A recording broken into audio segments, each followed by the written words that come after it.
Welcome back to 100 Drawers. If this is your first video on the 100 Drawers Ecommerce Manager video series, I strongly advise you to watch the first video in this series from the link in the video description. You may also find a free download link for this Excel file in the video description below.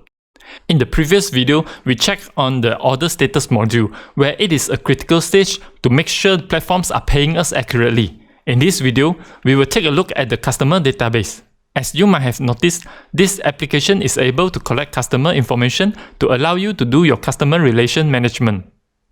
Before we begin exploring the customer database, I would like to emphasize again, please set a password to lock your workbook or any means necessary to protect the information you collected. Be a responsible seller in handling your customer information. Alright, in this application, the customer information is recorded automatically when we process and save order entries.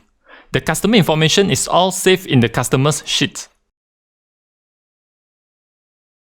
In the sales and order form, when we copy the customer name from the seller center, you may look at the order count showing new customer, which means this name has not been found in our database.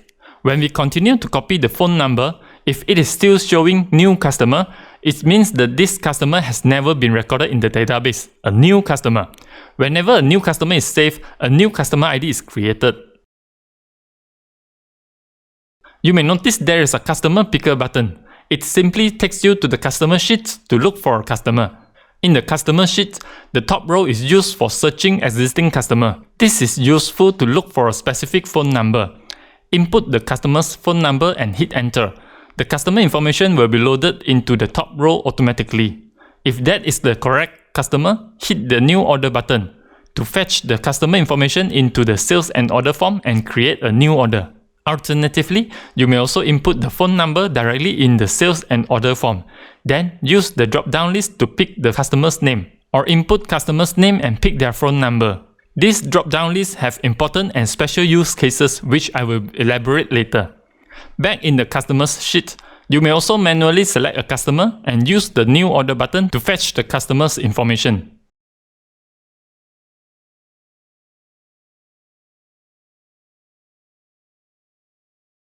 There are situations like when a user account of an e-commerce platform makes purchases sent to friends or families having different recipient information, name and phone number, which are different from their previous order. The application will treat it as a different customer. I thought of adding a username field in the future. Let me know in the comment section below if you think adding a username is crucial. Other situations whereby the customer had changed their phone number or changed their recipient's name but kept the phone number, or any similar situations causing the customer database to have duplicate names and phone numbers. In these situations, the order count cell will display information about the duplication. For example, you input an existing customer's name and it will display the name exists, and the same goes to the phone number. But when duplication happens, such as multiple names with the same phone number, it will display multiple names. Then you may use the drop-down list in the name field to look for the names with the same phone number, and similar procedures for duplicated phone numbers with the same name. Is that too complicated? In situations like this, the unique customer ID will be chosen in the background based on the matching name and phone number. You can see the order count is different when choosing a different pair of name and phone number.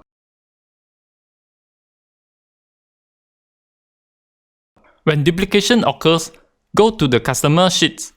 Look for the duplicated names and phone numbers which are highlighted. Use Ctrl F to find those duplications, and based on your situation, decide which customer records should be merged. For my example here, I found a duplicated phone number both by Encik Muhammad in row 181 and row 221.